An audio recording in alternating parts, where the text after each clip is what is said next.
What are some quick ways to build classroom community without all the tech?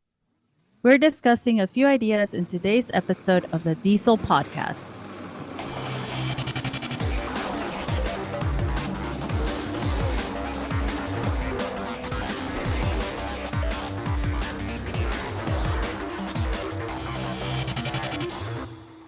Welcome to the DIESOL podcast, where we focus on developing innovation in English as a second or other language. I'm Brent Warner, professor of ESL, and I'm here with Ishel Reyes, award-winning educator in innovation and professional development. Hey, Ishel, how are you? Hello, end of the summer, End of summer, or almost. Oh, well, yeah, it's weird. The August is always weird because some teachers are like, no, I got another month, and some of us are like, no, we're starting in a week, and end of summer so break for yeah, many summer, of us, or yeah, for many of you, because yeah. I got no break. But you had a birthday. Happy birthday. Yay! Thank Congratulations. you. I'm An younger. Another year younger. Mm. Uh, so everybody, please send messages to Michelle for happy birthday, belated. All right. What are we talking about today?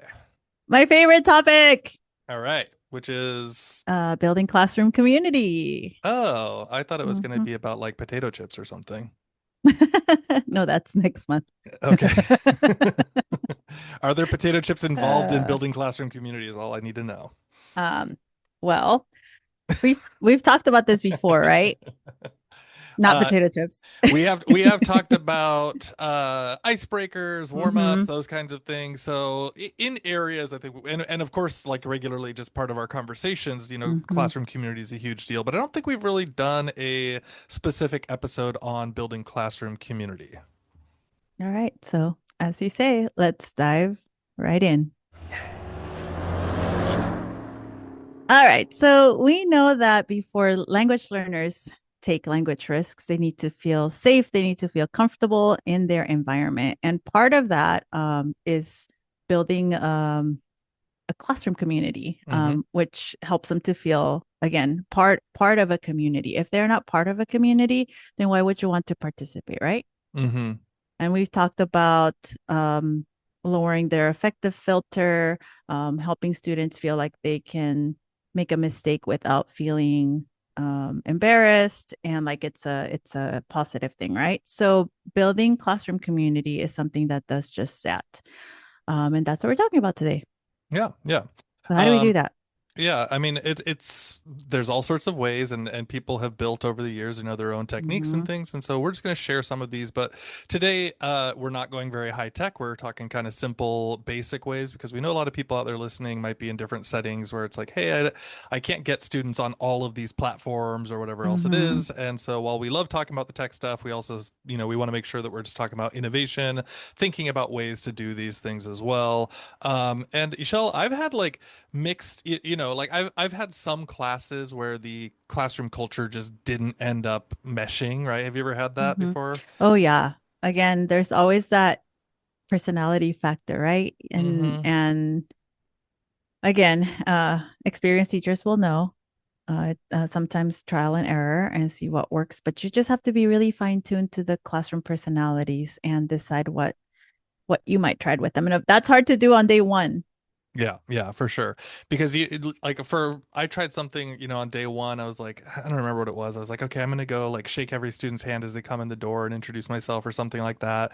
And all of them were really kind of that. It was just one year, one particular class, but they were just not into that like socializing side of things or Mm-hmm. whatever. And so it was like, so it kind of ended up putting me on a wrong foot, even though I thought, oh, okay, this will be great, And so Mm-hmm. then I had to do a lot of work and to kind of it's not like that was the one thing, but it was like the Mm-hmm. class was a little bit resistant to the ideas anyways. And so anyways, it's just don't be discouraged if things don't work for Mm-hmm. you the way that you think every time, but it is still something that we want to kind of continually work towards, and we'll kind of tie in some of the bigger thematic ideas as we go. But Shell, I'm going to take the first one, Go for it. which is very simple, very old fashioned, and is good old name tags.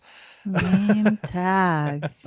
So it's interesting. Name tags are interesting because it's like so obvious, right? It's so clear to everybody. Okay, have a name tag. But I think most, in You my forget who you're experience, talking to. yeah. Ixchel, And Ixchall.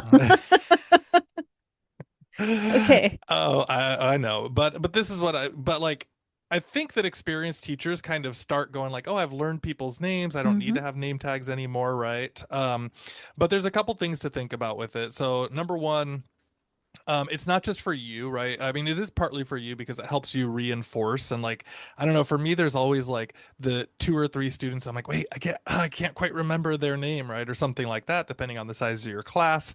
But then like we drop the name tags or we say, oh, you don't need to have them up as much anymore. But they're not always just for us. They're also for classmates, right? And so Mm-hmm. when they're calling each other out or when they're saying something, they're like that person, or I don't remember their name or what, whatever else it is. It's like, well, let's make sure that we are learning each other's names. And so, when they have the name tags on either, I mean, if it's a piece of paper, if it's a sticky note one, then okay, those are have to be remade every time. But if it's a triangle on the desk or something, then they can kind of reinforce it without necessarily feeling bad. In the same way, shall I imagine that I certainly do, is like when I'm on a Zoom meeting, I'm like, thank God their name is up there on the bottom because I kind of forget as I'm talking, right? And Yeah. so it's like, oh, just like a quick little reminder in case until I've gotten to know the person. And so I'll just add in also that if you put it on a name tag, you can do a couple things with that. So for example, if you have a triangle, like a trifold one on the front of the desk, Mm-hmm. you Mm-hmm. can, when you're calling out students, you can also have them flip that around. So it's like, hey, I already called you. You don't need to have your name facing forward until I get through the whole class. So like kind of like your own version of popsicle Mm-hmm. sticks, right? But Mm-hmm. with the name tag, so it serves a double purpose. And then you can also do things like one thing that I'm starting to play with right now is plickers, which we are going Mm-hmm. into tech here for a second. But if you put those We're plicker going codes, way back, well, it's old tech that's super simple, but but it's as long like, as the teacher yep. has a phone, you can make it work, right?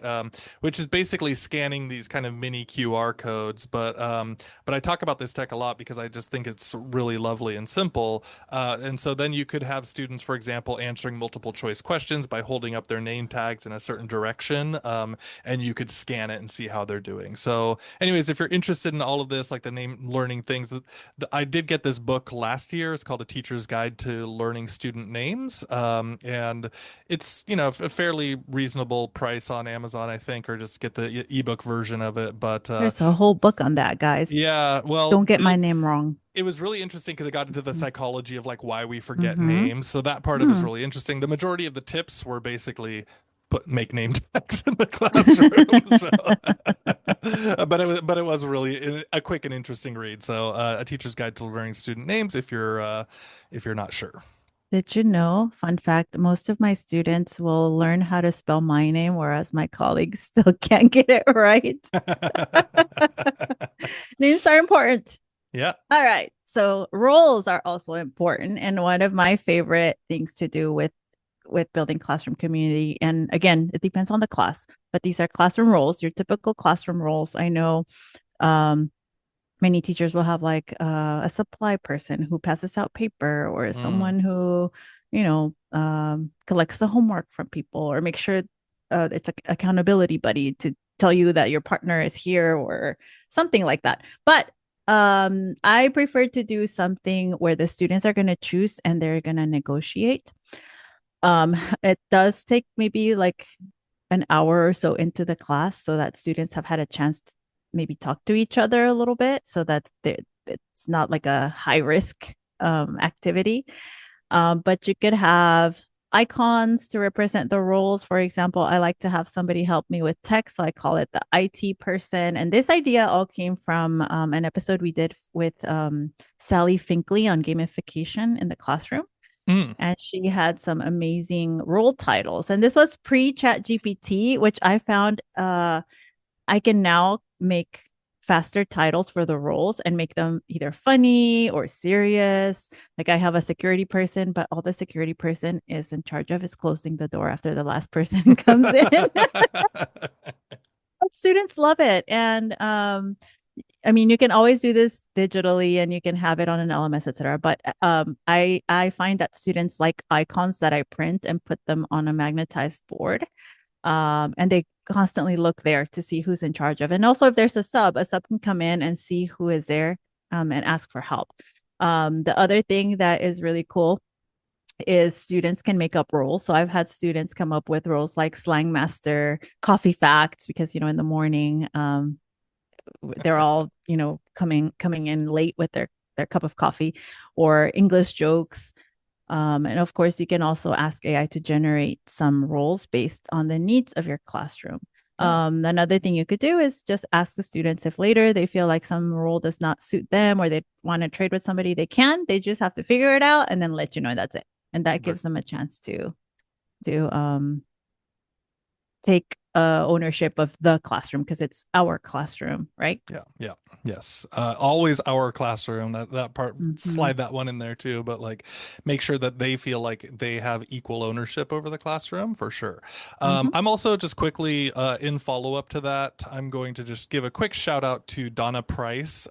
So she does. So yeah, she does some great presentations. I've gone into some of her sessions, at different, Tesol conferences or different things like that. But she does these roles things as well, and it's like she has all this very cool, interesting information about how it really helps students feel organized, how it makes sure that things get done in the class, that she doesn't have to stay on top of everything that would be like her role for classroom management for everything. When it's like, hey, and now it's your part of the work, and so, anyways, if you ever have a chance to see it, she ties it in with her other types of activities, so it's just built in the way that she talks about her things, but it's very cool and useful. So if you see her, if you have a chance when she is speaking, if I think she mostly speaks in California, but Donna Price is great.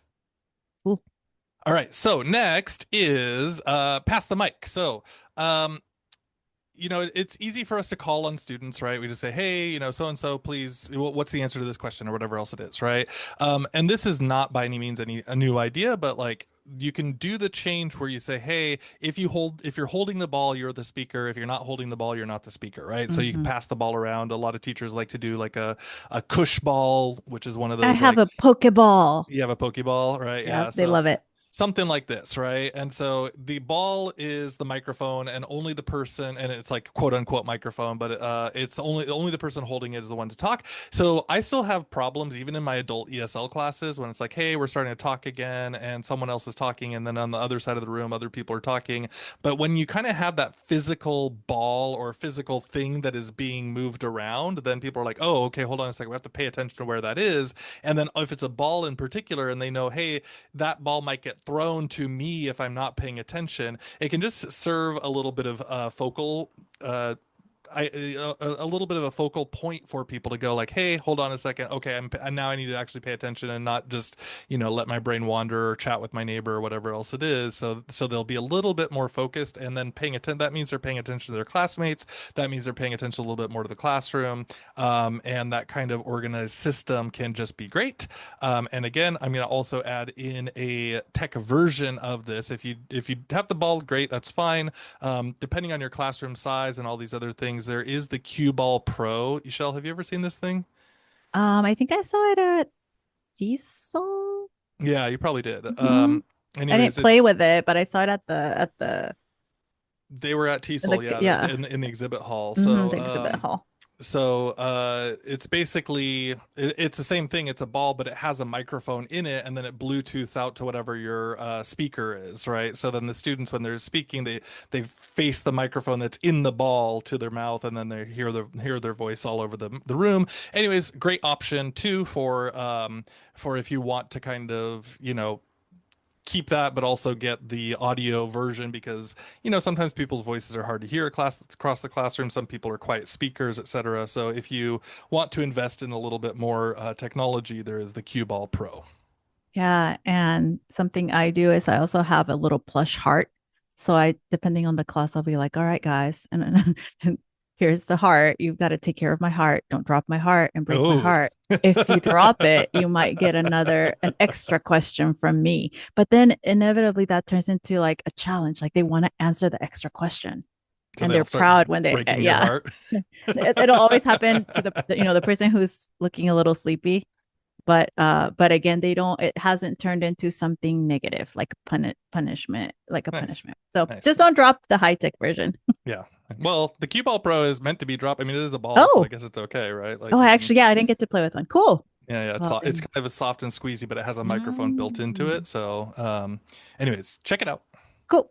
All right. So my other favorite one is the snowball questions. And I actually learned this one from one of my student teacher trainees who did Mm, it in one of the demos. And I just took this idea and ran with it. And I've used it in all sorts of settings. But um, of course, you can always have slides as a high tech version, and students can write their answers through their phones. But there's something about the physical movement that this involves. So you take mm, just regular strips of paper. I usually use scratch paper. I like to do two or three per student, depending on the number of students in your class, and you'll ask students to write a question to the class. So this takes the attention less of like it's asking to the class, not a specific person. And once you write the questions, you crumple it up, and then we all say, or I will count, and I'll say, "Ready, go!" And they have to throw the pieces of paper, and then they also have to collect two. So if they wrote two, they have to collect two. okay. And I always tell them, be careful because sometimes they'll aim at one person only, and so you still have to get two. So you're all gonna have to run in that direction. And then they ask the question to the class. And usually what happens is two or three students will respond and then they'll get shy. We'll go to another question and then more students will respond or different students will respond.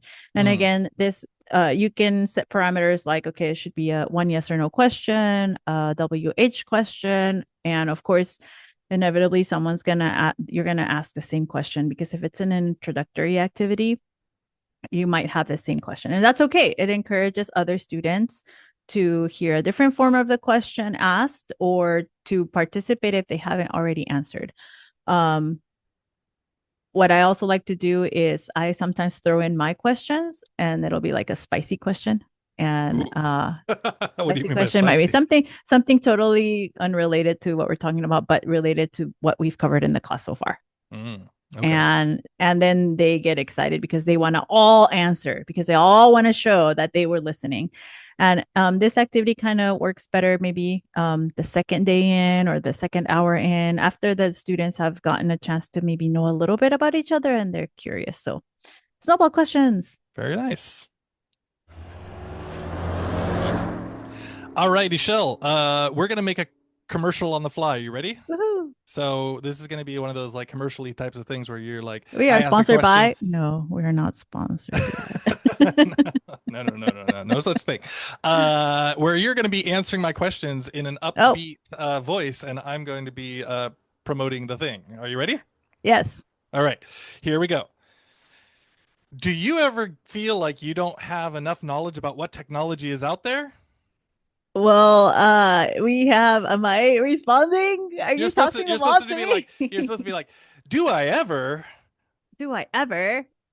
It Do is called you? the, No, I'm supposed to ask like two or three oh, questions, right? Like it's um, and you're supposed to feel like good long going with me, right? So, uh, do you uh do you just not have enough time in your day? I have plenty of time. Oh my gosh, Michelle, you're not helping with this commercial. I'm If bad this at is this. you, check out the ELT toolkit. That's that's I how we're meant supposed you to do have, it. anyway, You have plenty of time to time learn to from read the toolkit. we obviously didn't script this. So yeah, check out the ELT toolkit. It's at tsol.org/ELT-toolkit. As we've talked about in the past, but if it's useful for you, if you want to know more about technology tools, how you can use them in the classroom, if you just want to get yourself started, go check it out. Ishel, what do you think about the ELT toolkit? It's awesome. Oh, I thought you were going to go with the Tony the Tiger. It's great, but Oh, that's okay. another cultural memory unlocked, core memory unlocked. Yes, core memory unlocked. Dun, dun, dun, dun. All right, cool. So that's our commercial. Let's go back to the show.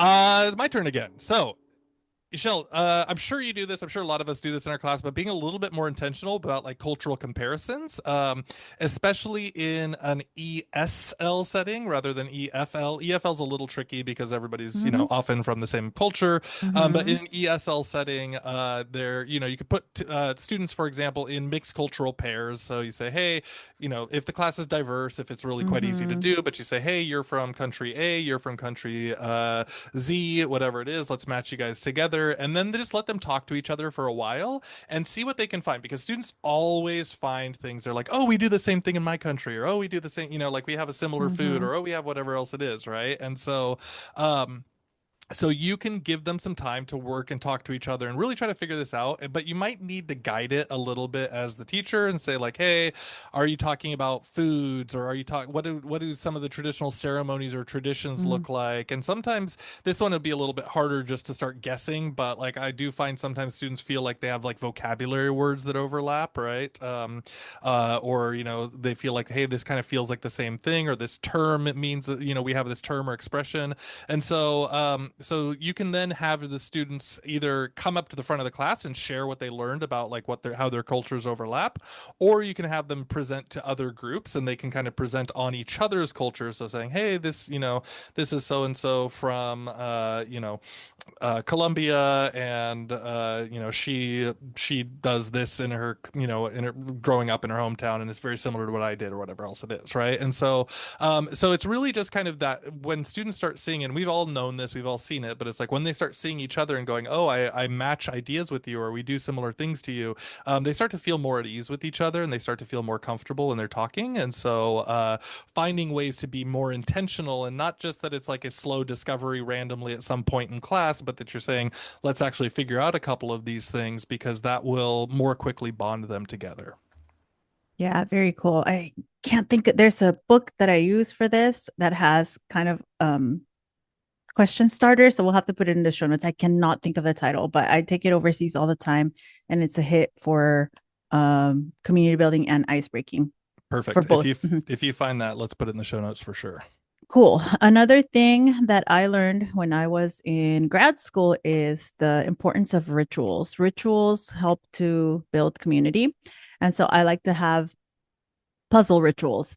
So at the beginning of the class, I might have something like a social emotional scale with images. The one that says on a scale of 1 to 10, and it'll be Mm-hmm. like on a scale of tiger, Yeah, how are yeah, you yeah. today? That's like the off of the nine boxes right around, Yeah. something like that. Yeah. Mm-hmm. Mm-hmm. But there's yeah, right. There's nine. There's not a scale of 1 to 10. It's Well, nine. three by three Yeah, three by boxes, and three. then it's like which yeah, Which which one of these? llama Mm-hmm. do you represent, or represents you today, or whatever. Yeah. Mm-hmm. Yeah, and so I start with like fairly normal scales, but as the week goes on or as the course goes on and I get to know the students' personalities, I might use them according to the theme of the month or based on what I've learned from students. So I've had something like a pumpkin scale, squirrel scales, baby animals, camels, cars, dinosaurs, koalas, failed cake, superheroes. I've even had a scale of my nephew crying. So, Which I like which failed cake are you today? oh yeah. And I have to explain the concept of what's a failed cake. And Mm, so what ends up happening is students will start first they'll laugh, then they also have to justify why they feel that way, and you get to learn more about them, but they also learn about each other, and eventually they'll say, oh, I think you're going to feel like this one. I think this one, you're number 3 today because, and then mm. again. So it builds community. Other things that I like to have in my puzzle rituals are word riddles and envelopes. And I like to have like 2 or 3 students grab an envelope. There's something in the envelope, and then they have to work it out during the first 10 minutes of the class while I do admin work or take attendance, etc., Mm-hmm. whatnot. And then they either share their logic once time is up, or how they solved it, etc. So again, it's a very low stakes um, activity. Word ladders work really well. Children's riddles work really well. Rebus puzzles also work really well. Find Rebus the puzzles. difference. Just as a reminder for anyone out there listening, what's a rebus puzzle? It's where you have usually there's an image that represents a word. It could just have words. So for example, you give a really good one where it has like secret, secret, secret, secret, secret, secret Mm-hmm. repeated, right? And then there's an arrow pointing at the secret that's at the top. So you're supposed to come up with top secret. That's like Right. the phrase. Yeah. And of course, many of the rebus puzzles or riddles are based off of idiomatic language. So you might Mm-hmm. want to make sure those are appropriate level for your students. But of course, we have AI to make those better. And all of these can also be put on a slide. But I do like the fact that there's a ritual of get the envelope, get your mission for the day, Mm-hmm. open the envelope, because here the purpose is build community and talk to someone. Yeah. So I'm thinking immediately, I'm like rotation station, right? Like Hmm. put it different ones on different tables. They're moving around. They're kind of talking to each other, right? Like all the options you can do to mix the class up and have them talking to different people would be a really great option in there as well, too. Hmm. Love it. Okay. So my last one here is a little different, but I think it was worth putting in here, which is leading by example, right? And so Hmm. whatever you're doing with the class, right? Like you can't just force a culture onto the class. You have to actually live that example and live the way What? that you're Can't force experiencing, them? right? And so it's like, so, yeah, I mean, obviously it seems, seems obvious, right? But the way you teach models the way your students learn. And so everything that you do is a guide for how your students will expect to Right. do things themselves, right?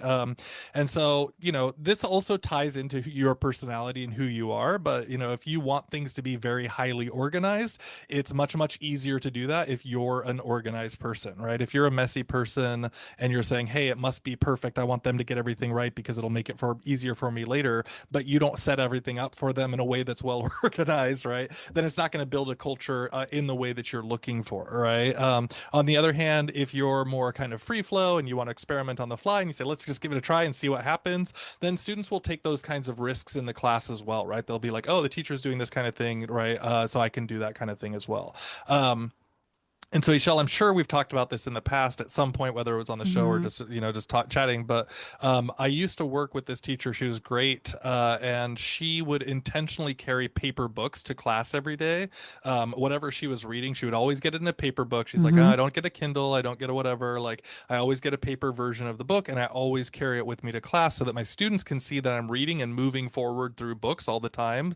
And then basically, like, she built this culture where students would like ask her about the book she was reading. Hmm. Sometimes they would see that like the bookmark is moving through the book every day, or Hmm. as she's going on. So she's like being an active reader, and then Hmm. students themselves would even sometimes start bringing their own books and being like, oh, okay, like just carrying the book around and always having Hmm. this as an option for her. So I just really appreciated that, and it's just a good example of like, oh, the students, she doesn't have to proactively tell them what she's doing, but she Hmm. is leading by example, and they are already starting to see that, and then they start to follow in her steps as they like enjoy her class or learning from her or whatever else it is. And so so you might just want to think about like, what are the things that you could be doing that connect to your students in ways that show them how they can be more proactive or effective learners, that align with the way that you run your class. Yeah, and I want to throw out there something that helps me manage cell phone usage in the classroom, or the expectation that, Mm, like, I don't mind cell phone usage, but I do mind the sounds of the cell phone beeping. hmm So every day, when I'm initially getting to know the class, I'll say, "All right, guys, I'm gonna turn my phone off, or silence my phone, make sure," and I Perfect. show them my phone, and I'll tell them, because I know that if you get a beep, I'm gonna want to check my phone because I think it's mine, Mm. but I don't want to do that. So it's time. And they remind each other after that. And it only takes a couple of times, but it really does help to set that expectation. And again, because my phone is another extension of me. hmm Um, who am I kidding? All right. So my Yeah, love it. last one is also more of, I think it's important to, again, we have many personalities in the classroom. We have people from different uh, locations, even they're from the same country. They might be from different regions, and of course, we all know different family backgrounds, etc. So this is an activity that I often do with class. It depends on the class, but it's called "What's in Front of You," and I just called it that, so you can call it whatever you want. And this one encourages pausing and considering other perspectives. So what I have students do is stand up in the classroom, and it works well if you're, I can't imagine around the classroom, but if you, it depends on the classroom arrangement. I just have them face a wall, um, a wall in front of them, because the classroom's going to have four walls, right? So but they're probably going to be looking into someone else's eyes or whatever. And I'll say, okay, I want you to study the wall. I want you to tell me what you see in front of you. Um, and I'm going to ask you some questions. Okay, is there a board in front of you? Raise your hand. Is there a door in front of you? Okay, raise your hand. All right. So then I rotate the students. So I have them move to see another Is there a wall. Blair Witch standing right behind you? Is there a Blair Witch standing? Raise your hand. Oh no, that's the person looking at me. So anyway, I do this maybe three rotations depending on how many questions I ask them, or how many students are in the class. And then I'll say, are we all in the same classroom? And then I'll ask questions that call for a negative answer. So if you can't see the door in front of you, raise your hand. And so again, I want them to consider what they can see, what they can't see. And then I'll say at the very end, I'll say something like, okay, but are we all in the same classroom? Raise your hand if you're all in the same classroom. Are we all hearing the same questions? Okay, raise your hand. And then I'll say, okay, I want you to think, why is it that we are seeing different things at different times, even though we're in the same place listening to the same question? Okay, talk to your partner. Hmm. And then that becomes this whole conversation about understanding perspectives and also realizing that we could be hearing the same thing, but processing the information differently. And it will Hmm. depend on where you are. And a lot of the times they can actually vocalize this concept, even if they're lower levels skilled students. And then I guess a really good digital follow up would be to ask students to listen to the Blind Man and the Elephant story on YouTube and then write a reflection or come to class prepared to talk about it. And that kind of sets the tone. So that's a really good one to do at the very beginning.